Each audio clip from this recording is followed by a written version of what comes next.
ये ऐसा दौर है कि जब कितने लोग हैं कि पूरे पूरे साल वो कुरान मजीद उठाकर नहीं देखते, पढ़ना तो छोड़िए। ऐसे भयानक दौर में भी, इल्म से दूरी के इस दौर में भी ये मदारिस इस्लामिया के तलबा और असातिज़ा हैं जो रोजाना पाबंदी के साथ कुरान मजीद की तिलावत करते हैं। बेशक मांडली के लोगों, हाफिज कुरान बनना आसान नहीं होता। एक एक आयत की 10-10 मरतबा ज़रबे तालिबे इल्म लगाता है और जहन उसका अगर थोड़ा कमजोर है तो फिर 20-20 मरतबा बल्कि बेगिनती वो एक एक आयत को पढ़ता है, बार बार पढ़ता है। और मैं आपको बताऊं, एक हाफिज कुरान जब सुबह के वक्त में अपना सबक सुना के फारिग होता है, कितने तलबा और कितने असातिज़ा तो वो हैं कि फज्र की आज़ानें बाद में होती हैं, ये पहले उठ जाते हैं, अपना सबक याद करते हैं, दोहराते हैं। नमाज़े फज्र होने से पहले पहले बाज़ जगहों पर तलबा अपना सबक सुना चुके होते हैं। मांडली के लोगों, आसपास से आए हुए दीनी भाइयों, जब कोई तालिबे इल्म अपना सबक सुना चुका होता है ना, उसे इतना सुकून मिलता है जैसे किसी डूबते हुए को साहिल का किनारा, जैसे किसी डूबते हुए को साहिल मिल गया हो, समंदर का किनारा मिल गया। इतनी खुशी महसूस होती है जब सबक सुना चुका होता है। नाश्ता करता फिर पिछले की उसे फिक्र होती है, फिर वो पीछे का सुनाता है। यानी कैसा ज़ौक़ है, वो सो रहा है तो कुरान पढ़ रहा है, जाग रहा है तो कुरान पढ़ रहा है। सूरज निकलने से पहले कुरान है, सूरज निकलने के बाद कुरान है। कैलूला कर रहा है तब उसके ख्याल और फिक्र की राहों में कुरान की आयतें हैं। अल्हम्दुलिल्लाह, सतह ज़हन पे कुरान है। इंसान जैसा सोचता है वैसे ही उसके ख्यालात फिक्र जन्म, वैसे उसके ख्यालात जन्म लेते हैं, वैसे उसकी फिक्र परवान चढ़ती है। आपने देखा होगा, इंसान अगर बुरा सोचता है तो ख्वाब भी बुरे आते हैं, इंसान अगर अच्छा सोचता है तो ख्वाब भी अच्छे आते हैं। इंसान अगर शैतानी कामों में रहेगा तो ख्वाब भी उसको शैतानी नजर आएंगे। और इंसान जब कुरान पढ़ेगा, कुरान की आयतों के बारे में सोचेगा तो यकीनन उसे ख्वाब में भी कुरान ही दिखाई देगा। यही वजह है कि जो मदीने का तसव्वुर रखता है, ख्वाब में वो मदीना ही देखता है। मैंने कल खुद को मदीने में टहलते देखा। ख्वाब अच्छा है तो ताबीर भी अच्छी होगी। मेरे दोस्तों, ये तलबा होते हैं, रात में सोते हैं तब भी ये कुरान ही पढ़ते हैं, सो के उठते हैं तब भी ये कुरान ही पढ़ते हैं। माशाअल्लाह माशाअल्लाह। इन्होंने काली साहब जिंदा रखा है मदारिस वालों ने फिक्र इस्लाम को, ज़हने इस्लाम को, तालीम कुरान को। वो कैसा दौर था, अल्लाह अकबर। बेटे तो बेटे, मर्द तो मर्द। उस जमाने में ख़वातीन के अंदर भी फ़हम कुरान का, तिलावत कुरान का, तालीम कुरान का कैसा ज़ौक़ था।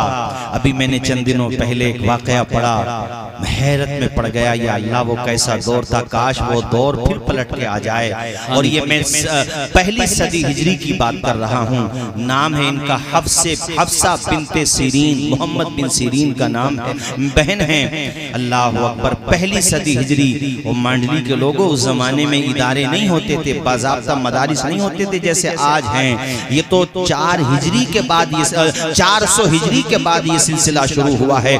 400 हिजरी तक जो इल्म फला फूला है, बड़े बड़े उलमा पैदा हुए, कैसे कैसे अजीम मुहद्दिसीन पैदा हुए। इमाम बुखारी, इमाम मुस्लिम, इमाम तिरमिजी, इमाम इब्ने माजा, ये बड़े बड़े उलमा, ये 4 हिजरी से पहले पहले के हैं। इमाम आजम ये पहली हिजरी के हैं। और ये 200, 300, 400 हिजरी तक जो ऐसे ऐसे उलमा कि जिनके नाम हम सुने तो कलेजे पे ठंडक महसूस होती है, ये उस जमाने के पड़े हुए हैं जब बाज़ाब्ता मदारिस की ये शक्ल नहीं थी जो आज मौजूद है। उस जमाने में तालीम किस तरह चलती थी, लोग अपने घरों ही में दरसगाह लगा लिया करते थे, अपने अपने सहनों में दरसगाहें लगाते थे, अपने बागात में दरसगाहें लगा लिया करते थे, मसाजिद के सहन में मकातिब कायम किया करते थे। तो मैं ये बात कहा करता हूँ कि जिस तरह से आज जिक्र चल रहा है, मदारिस के खिलाफ जो बकवास हो रही है, खुदा ना करे किसी वजह से अगर ये हालात आ भी गए गए, तब भी जालिमों याद रखो इस्लाम उस जमाने में भी जिंदा रहा था जब ये मदारिस इस तरह से नहीं थे। इंशाअल्लाह इस्लाम हर सूरत में जिंदा रहेगा।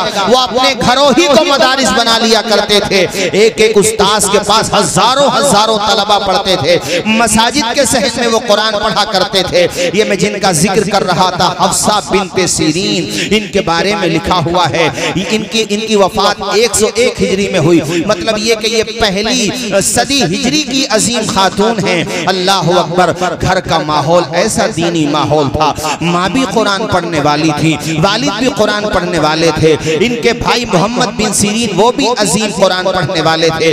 अजीम उनका नाम आता है इल्मी हलकों में, उनका बड़ा चर्चा रहता है। वो फरमाते हैं कि मेरी बहन ने अल्हम्दुलिल्लाह सिर्फ 12 साल की उम्र में कुरान का हाफिजा कर लिया था।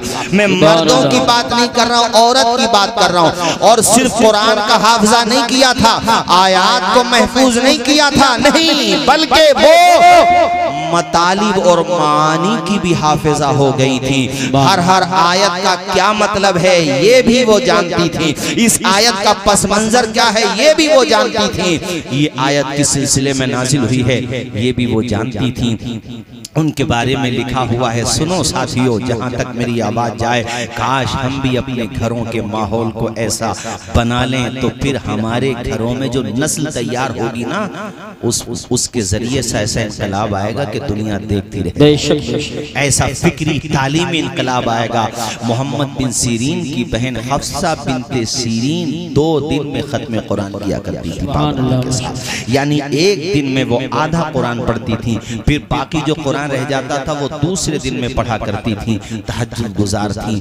और हजरत मोहम्मद बिन सीरीन की दरसगाह में भी हजारों हजार तलबा रहते थे। वो फरमाते थे मेरी बहन को खुदा ने फहमे कुरान, तिलावत कुरान, तजवीद कुरान में ऐसी महारत ताम्मा अता फरमाई। जब मेरे शागिर्द मुझसे क़िराअत के हवाले से कोई सवाल करते और मेरा जहन परेशान होता, मैं किताबों की तरफ रुजू करता, किताबों में भी मुझे तशफ़ी बख्श जवाब नहीं मिल पाता था, मेरी मतलब उस सिलसिले में मेरी कम इल्मी की वजह से। तो फरमाते हैं फिर मेरे पास एक ही रास्ता होता था कि मैं अपनी बहन के पास जाता, बहन से कहता बहन फन्ने क़िराअत का ये मामला दरपेश आया है, ये मसला दरपेश है। मेरी बहन मुस्कुराते हुए उस मसले का हल तलाश कर दिया करती थी। सुभान अल्लाह, बोलो जरा जोर से सुभान अल्लाह। वो कैसा अजीम दौर रहा होगा कि जब बहनों में बेटियों में कुरान पढ़ने का इतना रिवाज था, ऐसा कल्चर था। और मेरे साथियों एक नाम है शेख जमालुद्दीन यूसुफ, ये बहुत बड़ा नाम है। ये फन्ने अस्माउर रिजाल के बहुत अजीम मुहक्किक हैं, बहुत बड़े आलिम दीन हैं। हमारे मदारिस में जो टॉपिक्स पढ़ाए जाते हैं, सब्जेक्ट पढ़ाए जाते हैं, उनमें सबसे भारी जो सब्जेक्ट है वो फन्ने अस्माउर रिजाल का है। उस फन में इन्होंने किताबें लिखी हैं शेख जमालुद्दीन यूसुफ ने। अल्लाह अकबर कबीरा। ऐसे अजीम मुहक्किक, ऐसे अजीम मुहद्दिस, अल्लाह ताला ने इनको बड़ा शोहरा दिया था। बहुत तलबा हैं इनके, बहुत अजीम नाम है इनका, मगर किताबों में लिखा हुआ है कि जितना नाम इनका था इनसे कहीं ज्यादा नाम इनकी बीवी उम्मे फातिमा आयशा बिन्ते इब्राहिम का था। नारे तकबीर, नारे रिसालत। यानी कारी साहब शौहर का तो नाम था ही, मगर फरमाते हैं कि इनकी बीवी उम्मे फातिमा आयशा बिन्ते इब्राहिम का इतना नाम था कि शौहर को भी रुजू करना पड़ता था अपनी बीवी की तरफ। वो कैसा दौर होगा जब उन शौहर भी दीन की खिदमत कर रहा था, बीवी भी दीन की खिदमत कर रही थी। वो कैसा कमाल का दौर होगा जब घर में शौहर भी कुरान पढ़ता था, बीवी भी कुरान पढ़ती थी, आस पास कुरान की तिलावत का माहौल था, फहमे कुरान का दौर था। एक नाम आता फातिमा नीशापुरी। अल्लाह अकबर। इनको तो रब ने ऐसी महारत ताम्मा अता फरमाई थी, ऐसा गज़ब का इनके अंदर फहमे कुरान पाया जाता था कि बड़े बड़े लोग इनकी बारगाह में खुतूत के जरिए से कुरान के हवाले से इल्म हासिल करते थे, मालूमात हासिल किया करते थे। ओ साहिबो, तुम और हम सब अगर कोशिश करें, माना कि वो दौर पूरे तौर पे नहीं आ सकता, मगर हम कोशिश करेंगे तो इंशाअल्लाह उस दौर की रोशनी हमारे घरों तक जरूर पहुंचे। सुभान अल्लाह। और मुझे खुशी है कि हमारे कारी आस मोहम्मद साहब माशाअल्लाह नगली के अंदर, और यहाँ पर हमारे हाफिज मेहताब साहब और तमाम इंतजामिया कारी राशि साहब, आप सब लोग मिलके अब तक जितने लोगों ने यहाँ पे काम किया वो भी काबिल मुबारकबाद है। जितने लोगों ने पढ़ाया, इदारे को सींचा संवारा, सब के सब हमारे मौलाना नातिक सलामी साहब तशरीफ फरमा हैं, और हमारे यहाँ के तमाम ही उलमा, हुफ्फाज व कुर्रा, जिसने भी इदारे को सींचा, आगे बढ़ाया, इस चमन को यहाँ तक पहुँचाने में, उसकी खुशबू घर घर तक पहुँचाने में काम किया, वो सब काबिल मुबारकबाद है। मांडली के लोगों, सबसे बड़ा अगर कोई काम होता है वो है नस्ले नौ के हाथों में कलम देना। जोर से बोलो, क्या देना? आवाज तो आए, क्या देना? कलम देना। उनके सीनों को इल्म का मदीना बनाना, ये सबसे बड़ा काम होता है। और इंसान अगर ठान ले और मकसद बना ले कि यार मुझे अपने बेटे को हाफिज कुरान, कितने तलबा हाफिज हो रहे हैं? ये 4। आज जब इनके सरों पे ये दस्तार रखी जाएगी, इनको माशाल्लाह ये एजाज बख्शा जाएगा, इनके माँ बाप की आंखों में आंसू आ जाएंगे कि हमें अल्लाह ताला ने ये दिन दिखाया। और ये तलबा की जिंदगी का अब तक का सबसे बड़ा दिन होगा, इनकी जिंदगी की मेराज होगी।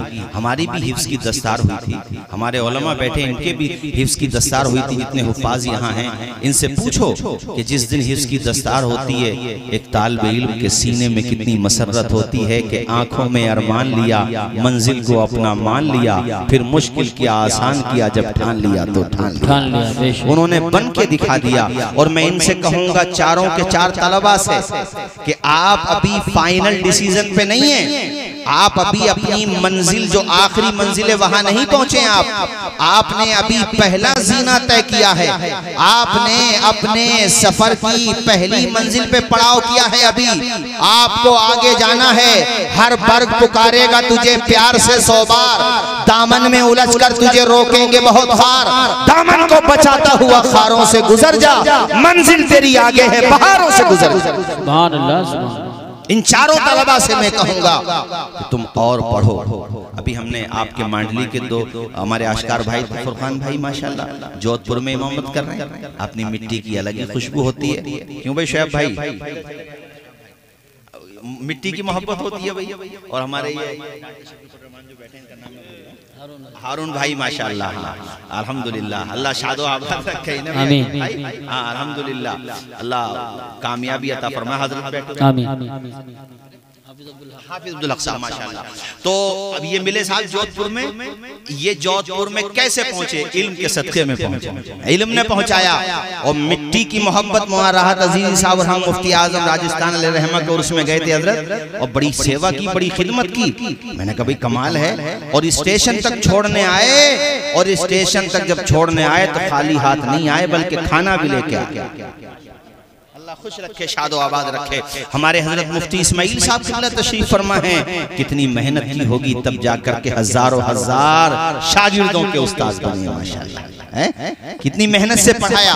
तो मांडली के लोगों, मैंने आपको सिर्फ ये बताने की कोशिश की और कर रहा हूँ कि सबसे बड़ा काम है बच्चों को पढ़ाना, और पढ़ाने में भी कुरान सीखना और सिखाना। कारी अरमान साहब, खैरुकुम माशाल्लाह, खैरुकुम मन तअल्लमल कुरान व अल्लमा। हजरत उस्मान गनी से ये हदीस शरीफ मरवी है, बुखारी शरीफ में है ये हदीस। हुजूर फरमाते हैं, तुम में सबसे बेहतर वो है जो कुरान सीखता है और दूसरों को सिखाता है। जोर से बोलो, जो कुरान सीखता है और दूसरों को, सबसे बड़ा काम है ये। और कुरान भी तजवीद की रियायत के साथ पढ़ो, लहने दाऊदी के साथ पढ़ो। अरे क्या शान थी ये जिनका मैं जिक्र कर रहा था ना अभी आपसे। हजरत शेख जमालुद्दीन यूसुफ, उनकी बीवी उम्मे फातिमा आयशा बिनते इब्राहिम, अल्लाह ने इनको एक बेटी दी जिनका नाम था ज़ैनब।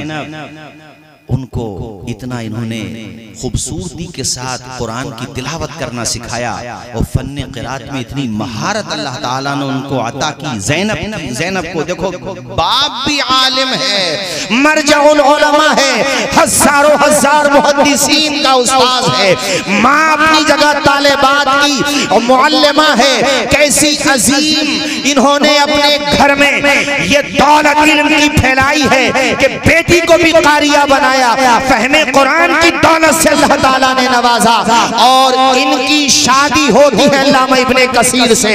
अल्लामा इब्ने कसीर का भी एक बुलंद मकाम है। अल्लामा इब्ने कसीर कहते हैं कि मेरी बीवी जब कुरान पढ़ती थी तो कहते मैंने मर्दों में किसी को इतनी खूबसूरती के साथ कुरान की तिलावत करते हुए नहीं देखा जितनी लहने दाऊदी के साथ मैंने अपनी बीवी को कुरान पढ़ते हुए देखा।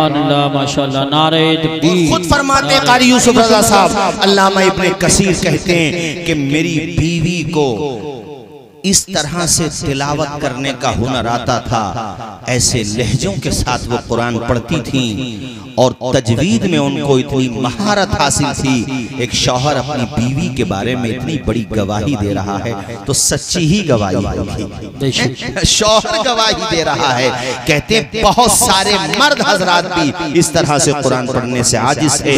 एक नाम है अल्लामा इब्नुल जज़री, वो फन्ने क़िरात में आसमाने इल्म फज़ल पर बदरे मुनीर बनकर चमके।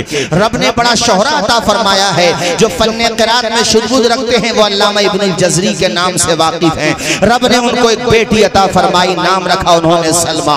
उन्होंने अपनी बेटी को इस तरह से कुरान पढ़ाया कि बचपने ही से उनकी बेटी तजवीद के साथ कुरान पढ़ती थी। घर में कैसा गजब का माहौल था।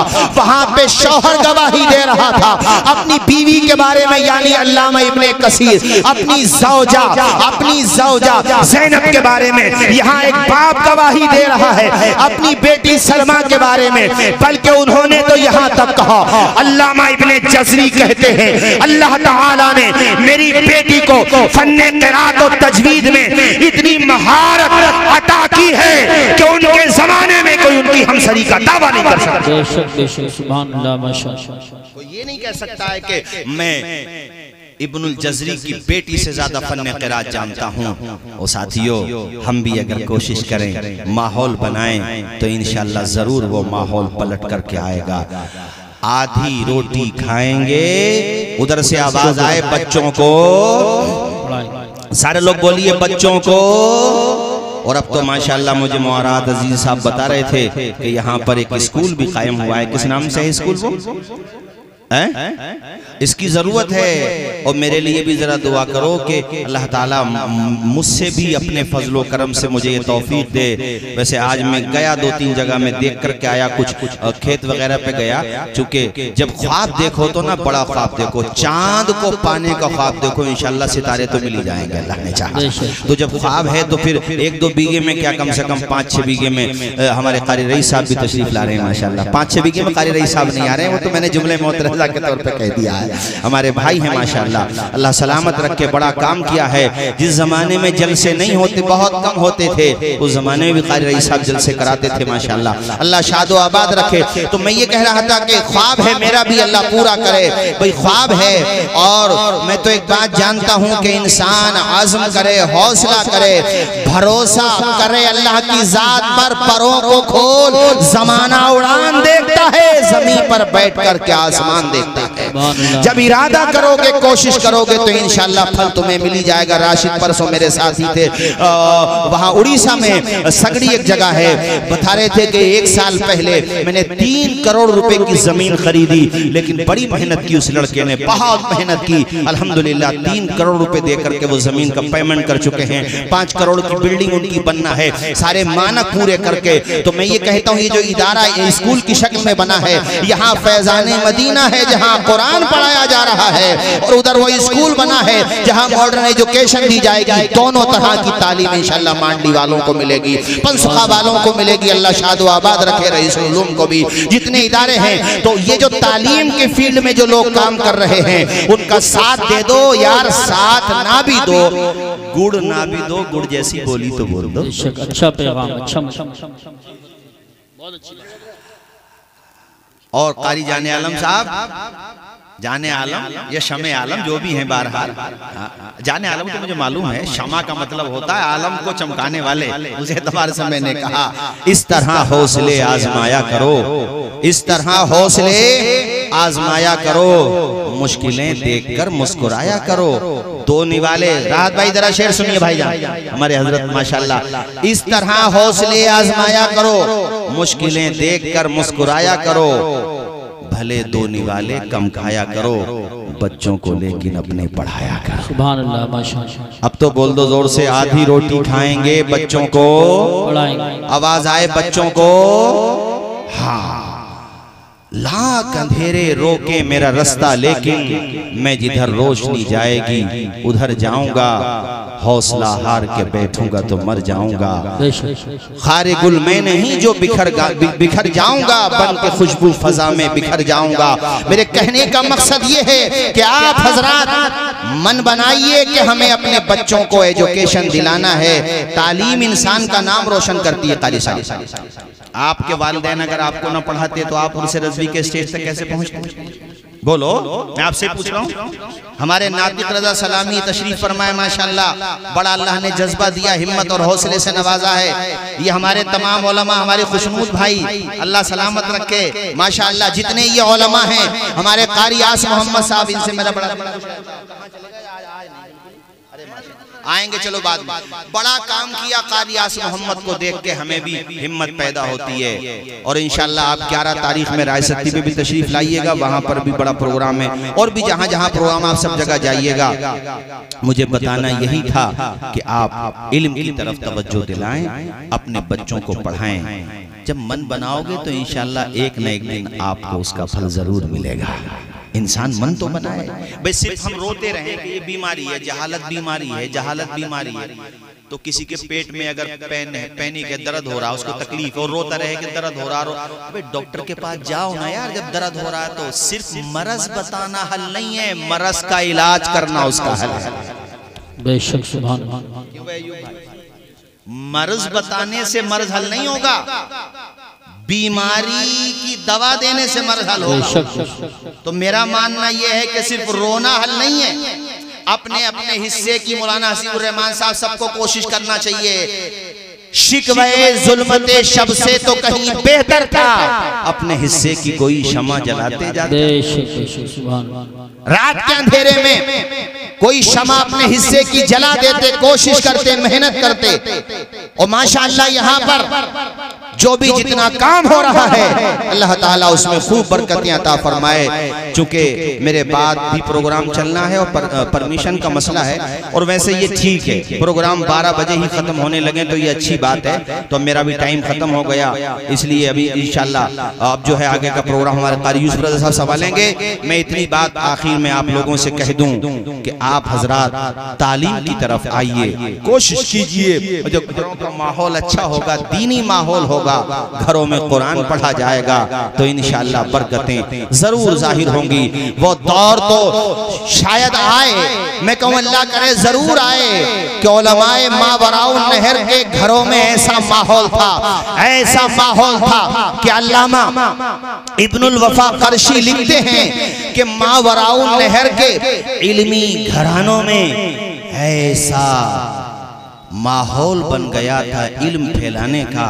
उनके घरों में मुताले का ज़ौक़ सिर्फ मर्दों को नहीं होता था, औरतों को भी इतना ज़ौक़ होता था, इतना ज़ौक़ मुताले का होता था कि उनके घरों से जब कोई तहरीर आती थी, कोई किताब आती थी, कोई फतवा जारी होता था, तो सिर्फ मर्दों के दस्तखत नहीं होते थे उस पे उनकी घर की औरतों। माशाअल्लाह माशाअल्लाह सुभान। कितनी बड़ी बात हो गई।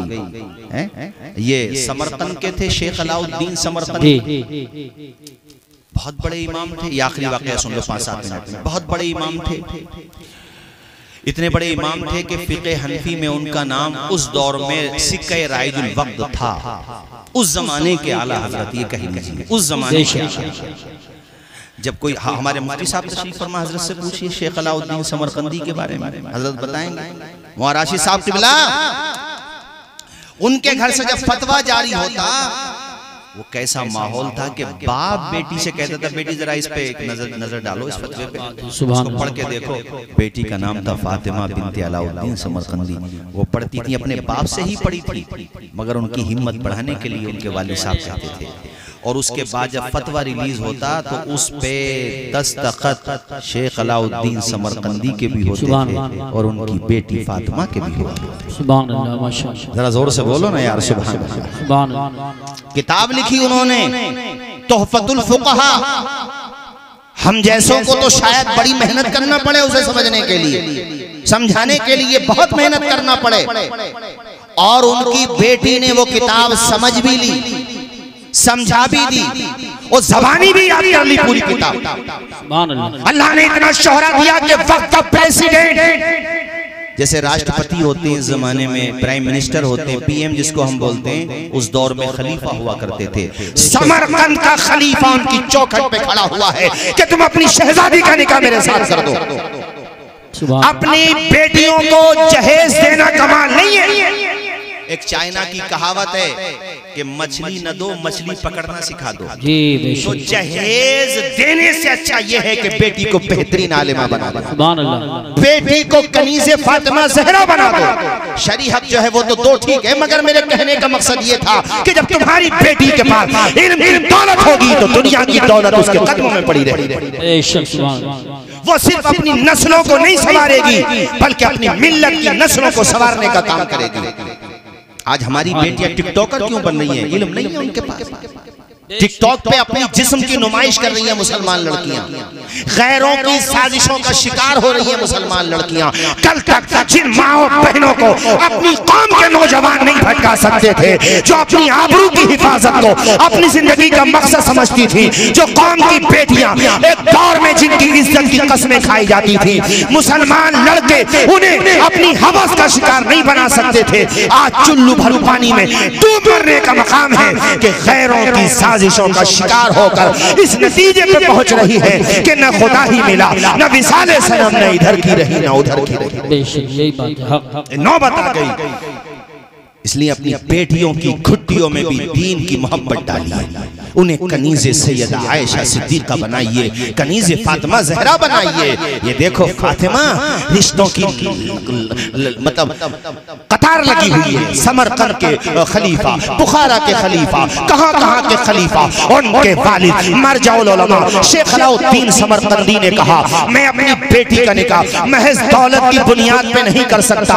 उनके सामने बड़े बड़े ऑफर रखे गए, बड़े बड़े मनसब के उनके सामने लालच रखे गए। उन्होंने कहा था कि आपके सर पे जो ये ताजे हशम रखा है, हम फकीरों ने इसे ज़ेरे कदम रखा। हमें दौलत का लालच दे रहे हो, हमें दौलत नहीं चाहिए। अगर तुम्हारी दौलत से हमारी चौखट अच्छी नहीं होती तो हमारी चौखट पे क्यों कहने हैं भाई? हमारी चौखट अगर तुमसे अच्छी नहीं होती तो हमारी चौखट पे खलीफा क्यों आता? मैं तो किसी खलीफा की चौखट पे नहीं गया, बादशाह मेरी चौखट पे आया। इसका मतलब ये है कि मेरी चौखट तेरी चौखट से अच्छी है। और जब मेरी चौखट तेरी चौखट से अच्छी है तो मैं अच्छे को बुरे के हाथ में दौलत की बुनियाद पे अपनी बेटी का निकाह उसके साथ करूंगा जो मेरी किताब तोहफतुल फुक़हा को समझ के दिखाएगा। कहा तोहफतुल फुक़हा को उनके शागिर्द थे, नाम था उनका अबू बकर इब्ने मसूद कासानी। उन्होंने रिश्ता भेजा, फरमाया रिश्ता मंजूर हो जाएगा, मगर पहले तोहफतुल फुक़हा की तशरीह करो, इसे लिखित में समझा के देखो। उन्होंने जब तशरीह शुरू की तो वो पूरी शरह हो गई जिसका नाम बदाइउस सनाए रखा गया। और वो ऐसी किताब है, अल्लामा शामी कहते हैं कि बदाइउस सनाए ये फ़िक़्ह हनफी में मनारे नूर है, बहुत अजीम किताब है। और साहिबो बहरहाल उनको वो शराब पसंद आई, रिश्ता फाइनल हो गया, निकाह भी हो गया। आप सलाम कीजिए उस बाप को जिसने ऐसी बेटी की तरबियत की है कि उस बेटी का जीते जीतना नाम हो गया। जब निकाह हुआ, अल्लाह वो निकाह में रहने लगी, दरगाह उनकी लगती थी। इमाम अबू बकर कासानी ये कोई छोटा नाम नहीं है, उस दौर के बहुत अजीम फकीह भी थे, बहुत अजीम मुहद्दिस भी थे, बहुत अजीम मुदर्रिस भी थे। उनके दरगाहों में हजारों हजार तलबा इस्तिफादा करते थे, इल्म हासिल करते थे। कितनी दफा ऐसा होता था जब वो किताब पढ़ा रहे होते थे तो जब उनको कोई उलझन पेश आ जाती या कोई शागिर्द उनसे ऐसा सवाल करता जिसका जवाब फौरन उनके समझ में नहीं आता तो वो मकान के अंदर तशरीफ ले जाते, बाहर आते। एक दो मरतबा में तो तलबा ने केयर नहीं किया, सोचा हो सकता है हजरत अंदर जाकर के किताब में देख के आते हों। एक दिन किसी तालिब इल्म ने अज़राहे मिज़ाह कह ही दिया, कहा हुजूर अंदर आ जाते, हालांकि किताब तो दाएं बाएं दुआएं भी रखी हुई है। अंदर जाकर के आपके पास कौन सी किताब है कि आप जब जाते हैं तो आपको इस सवाल का जवाब पता नहीं होता, बाहर आते हैं तो आप फौरन जवाब दे देते हैं। जो किताबें यहाँ रखी हुई नहीं है वो कौन सी किताब है कि अंदर जाकर के पढ़ते हैं फौरन जवाब दे देते हैं। और इस मजमे में तशरीफ लाने वाले तमाम ही सामईन उनका जवाब सुनो। कहने लगे अंदर जब जाता हूँ तो मैं किसी किताब को देखने नहीं जाता हूँ, अपनी बीवी से इस सवाल का जवाब पूछने जाता हूँ। अल्लाह माशाअल्लाह, नारे तकबीर, नारे रिसालत, नारे बीवी से मेरी बीवी सवाल का जवाब देती है। आखिरी बात, बाकी तकरीरें इंशाअल्लाह इल्म के हवाले से अलग अलग जलसे हैं, जैसे मैंने बताया 11 तारीख में राय सत्ती पर भी है और भी जलसे हैं। अब सब तो इस वक्त मुझे याद नहीं आ रहे अपने इलाके में, तो इंशाअल्लाह आप तशरीफ लाइए और भी हिस्से में इल्म के हवाले से अल्लाह करे आपके अंदर इल्म का शौक पैदा हो, अपने बच्चों को पढ़ाने का शौक पैदा हो। आखिरी बात बता दूं, इनकी बीवी के बारे में तज़किरा निगारों ने लिखा है, तज़किरा कारी आस मोहम्मद साहब, अरे मेहताब और आस मोहम्मद एक ही बात है। किसी को लाजिम और मलजूम की खारजी मिसाल देखनी हो तो इन दोनों को देख ले। खारिज लाजिम और मलजूम, कारी मुशर्रफ साहब, हमारे कारी मुशर्रफ साहब आ जाओ स्टेज पे आ जाओ। बड़ा काम किया है कारी मुशर्रफ साहब ने भी माशाअल्लाह। इन्हें देख कर हम तो खाली तकरीरें ही तो कर रहे हैं, असल काम तो ये लोग हैं जो मदरसे मदारी चला करके कर रहे हैं माशाअल्लाह। हमारे कारी मुशर्रफ साहब और हमारी जो खाला थी अल्लाह उनको जन्नत नसीब करे, उन्होंने भी बहुत बच्चियों को पढ़ाया, बहुत बच्चियों को पढ़ाया इस्लामपुर में आस पास में। सुनो भाइयों, आखिरी बात बस थोड़ी सी सुन लो यार, कोई बात नहीं है इंशाअल्लाह, चूंकि अजीज उतना ही रखो कि दिल बहल जाए, इतना भी न चाहो किसी का दम निकल जाए, परमिशन का भी मसला है। खैर सुनो उनके बारे में, उनकी बीवी के बारे में इंशाअल्लाह उलमा तो मोहब्बतों से नवाजी रहे हैं, मगर आप भी सुनो उनकी बीवी के बारे में लिखा हुआ है कि उनकी जो ज़ौजा थी जिनका नाम था फातिमा, वकानत तनकुलुल मज़हबा नक़लन जय्यदन वकाना ज़ौजुहल कासानी रुब्बमा यहीमु फिल फतवा फतरुद्दुहु इलस सवाब व तुअर्रिफुहु वजहल खता फयरजिउ इला कौलिहा व अलल फतवा खत्तुहा व खत्तु अबीहा व खत्तु ज़ौजिहा। कहते उनकी बीवी फातिमा को अल्लाह ने इतनी महारत दी थी कि फिक़े हनफी को बहुत खूबसूरत अंदाज में दलाइल के साथ वो पेश करती थी। कहते उनके शौहर को तो कभी कभी फतवा देने में वहम हो जाता था, डाउट होता था, कंफ्यूजन होता था, तो वो अपनी बीवी को फतवा दिखाते थे। फतरुद्दुहु इलस सवाब, उनकी बीवी फतवे को दुरुस्त करती थी। व तुअर्रिफुहु वजहल खला, उनके शौहर कहते थे तुमने ये यूं क्यों किया, ऐसे को ऐसा क्यों किया। व तुअर्रिफुहु वजहल खता, तो कहती थी खता ये हो गई है, यहाँ पे ये दलील होना थी तुमने ये दलील दी है, यहाँ पे ये आयत होना थी तुमने ये आयत रखी है, इससे ये इस्तेदलाल होना था। उनके शौहर खुशी से झूम जाते थे, अपनी पेशानी खुदा की बारगाह में झुकाते थे। फयरजिउ इला कौलिहा, और वो कहते थे बीवी तुम्हारी बात सही है। सुभान अल्लाह, माशाअल्लाह माशाअल्लाह। फयरजिउ इला कौलिहा का मतलब तो ये होगा कि वो अपने बीवी के कौल की तरफ रुजू करते थे, मतलब मगर मैंने उसका तर्जुमा ये कर दिया कि वो ये कहते थे हाँ तुम्हारी राय सही है। और सुनो कारी साहब, ये आखिरी बात फिर मेरी तकरीर खत्म। फतवा जब उनके घर से निकलता था उस फतवे पे बीवी के दस्तखत होते थे, शौहर के दस्तखत होते थे और उनके अब्बा के दस्तखत होते थे। काश वो दौर फिर पलट के आ जाए, हमारी बेटियां भी। मुझे वो तो बात याद आती है सुल्तान सलाहुद्दीन की कि दुश्मनों ने कहा था हम ऐसी माएँ पैदा नहीं होने देंगे कि उनकी कोख से सुल्तान सलाहुद्दीन अय्यूबी जन्म ले। ये मोबाइल क्या है, ये इंस्टा पे नाचने वाली लड़कियां क्या हैं, साजिशों का हिस्सा ही तो हैं। वो चाहते हैं कि इस कौम में काबिल पढ़ी लिखी औरतें जिनके सीनों में मिल्लत इस्लामिया का दर्द हो, जो कुरान से मोहब्बत करने वाली हों। मगर हम मायूस नहीं हैं, हम मेहनत करेंगे, कोशिश करेंगे तो इंशाअल्लाह वो दिन जरूर आएगा कि हमारे आस पास भी इल्म की खुशबू महसूस की जाएगी। वमा अलैना इल्लल बलाग।